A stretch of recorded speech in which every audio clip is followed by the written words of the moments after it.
So today I'm going to be talking about how I personally ended up in residential treatment for my eating disorder this past September of 2019, and I kind of wanted to make a video about it just so that if you're looking to go into treatment, or if you're considering it, or if you have a friend that's considering it, or you have a friend that you think should maybe go into treatment, you can kind of see what the steps looked like for me personally. Obviously everybody it's different, but my personal experience is kind of hilarious to me still, but I just wanted to share about it.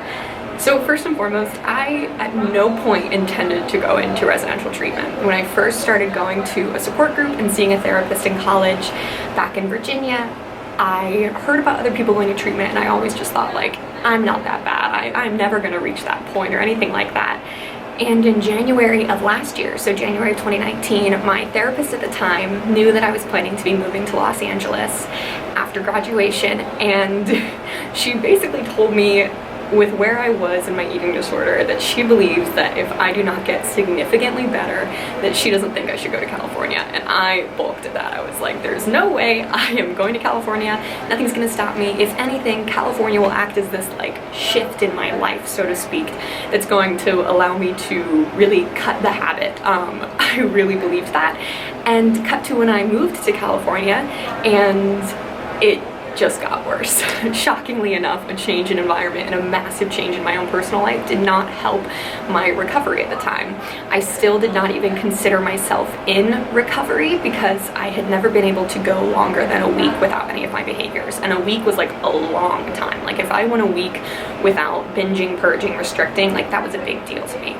So cut to July of this last 2019, and I kind of just started getting curious about what treatment would entail, what it looked like for other people that went into it. And again, in my main brain, I guess my conscious brain, I was thinking there's no way I'm ever gonna do this. I'm just curious. I just want to see what other people's experiences were like. So I came to YouTube, I came to a lot of blog posts and things like that about people that had been in residential and inpatient treatment, and I really kind of used it as an excuse against myself. Like, these people were worse off than I was, I don't need it, it's whatever. Then a couple weeks went by, and I kept spiraling deeper and deeper into my eating disorder. So by now, I had actually researched treatment centers in my area. Again, I was not researching them thinking I'm gonna go to one of these. I was just researching them almost to research them. However, I'm now certain that the part of me that originally asked for help and all that kind of stuff was kind of spurring me towards it. So one night after a really bad binge and purge, and after really struggling to eat that day and things like that, it was probably like 1 in the morning, and I pulled up, I just randomly, it was like a moment of clarity, just like how when I first asked for help from a therapist, and I just emailed this center that was near me, and I basically just said, it was so vague, I just said, I think I need help. And that was the email, that was the whole thing. And I fell asleep, and then I woke up the next morning to a phone call from a number I didn't recognize, and I answered it expecting it to be spam or a work thing. And it was a very friendly woman, and she was calling from the center, and she just said, I'm calling from such and such a place. You emailed us last night, are you safe right now? And I was like, oh no. I really thought I was just casting this off into the void. So I told her, yes, I'm safe. I don't know why I emailed. I just was kind of curious. And she said, well, can I give you some information about what treatment entails? And I was like, okay, I guess so. Like, nothing, no harm in information. Hello, sirens. No harm in information, right? So she tells me about the 4 different types of treatment that you can get from this center. And a lot of centers are kind of the same modality, and it's the same way for a lot of mental health treatments. So the lowest level of care is called IOP, which is intensive outpatient, which basically just means it's kind of like you go to school like 3 times a week, and it's from like 9 a.m. to 2 p.m. and you have group therapy, they do meals with you, they do outings, and you meet with like a dietitian. So it's kind of like you're going to a part-time job kind of recovering and that kind of thing. Up next is PHP, which is partial hospitalization program, which basically means, okay, 5 to 6 days a week, you are coming in at 8 a.m. and you're staying until 5. You're eating lunch, snack, and dinner there, and morning snack, depending on if you eat breakfast. And so she told me about those 2, and I was in my head like, okay, worst case scenario, she's gonna tell me that I need like IOP or something, if I need anything at all. because I was in denial. So then she explains residential and inpatient. So residential and inpatient are essentially the same thing. The only difference is inpatient is in the hospital and residential is in a home. So with residential and inpatient, you have 24-hour like watch, you're around the clock, you have medical staff there, you have therapists there, you're living in this place for a certain amount of time. Typically, if someone was emaciated or if they had really bad health effects from their eating disorder, they went to inpatient first for like about a week or so, and then they would bump down to residential.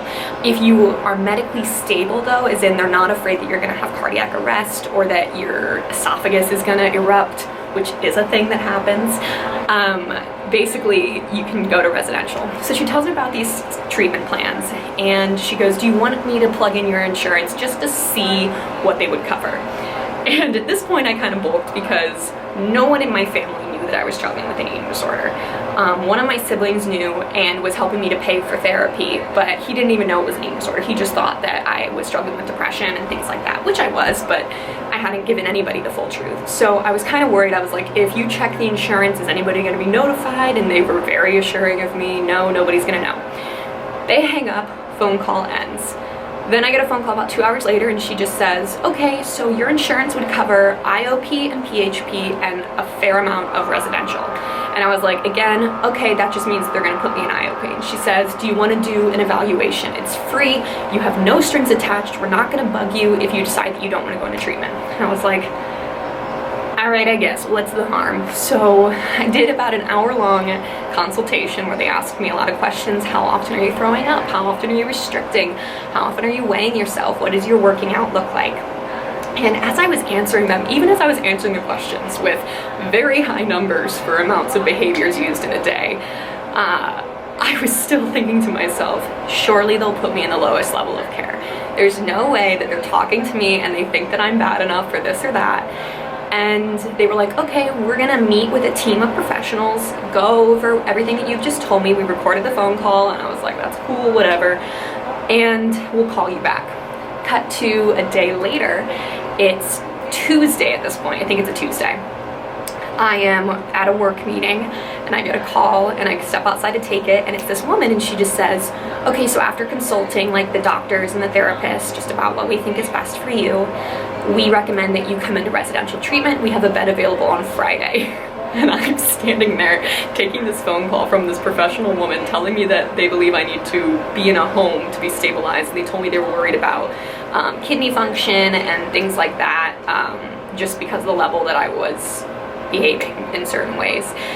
And I was like, can I have a couple days to think about it? And she was like, absolutely, but I will tell you that the beds fill fast, so you should probably act pretty soon. And I was like, okay, cool. So I hang up with her and I have a little bit of a freak out because, again, no one in my family knows. And if I'm about to go and vanish somewhere and stay in a house for X amount of time, which they told me most people are there 3 to 6 weeks. So in my head, I'm like, okay, I can be out in 3 because I'm prideful and because I was in denial and a lot of other things. So I hang up the phone with her. I text one of my friends and I just say, I hadn't told anybody that I was talking to these people.